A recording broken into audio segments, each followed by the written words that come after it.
ne suffit pas de construire des infrastructures de production de l'énergie électrique comme les barrages et les centrales solaires. Il faut bien acheminer le jus vers les bassins de consommation des ménages et des unités industrielles du pays.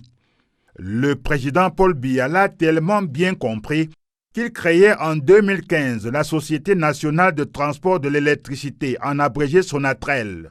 avec pour mission, entre autres, l'exploitation, la maintenance et le développement du réseau public de transport d'énergie électrique et de ses interconnexions avec d'autres réseaux, la gestion des flux d'énergie électrique transitant par le réseau public de transport et la gestion des financements subséquents. Depuis 2016, la Sonatrel a acquis et installé sur l'ensemble du territoire 22 transformateurs de puissance pour tonifier l'approvisionnement des villes et villages, densifier le réseau et assurer la disponibilité et l'accessibilité à l'énergie électrique, levier important pour le développement socio-économique du Cameroun. Avec l'aide de la Banque mondiale, de la BAD, de la Banque islamique de développement et de la Banque européenne d'investissement, les ressources financières de plus de 600 milliards de francs CFA ont été mobilisées au cours du septennat finissant pour amorcer l'intégration énergétique et permettre aux entreprises et aux populations, où qu'elles se trouvent, d'être connectées aux infrastructures du réseau de transport d'énergie électrique réalisé sous l'impulsion du chef de l'État.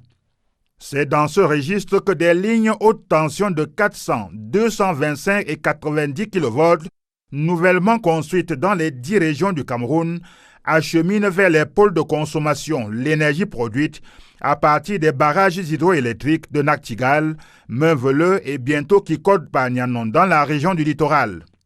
À l'horizon 2030, ce maillage énergétique du territoire national devra s'adosser à une production prévisionnelle de 5000 MW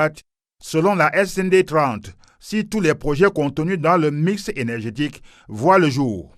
S'appuyant sur les hautes directives du président de la République Paul Biya,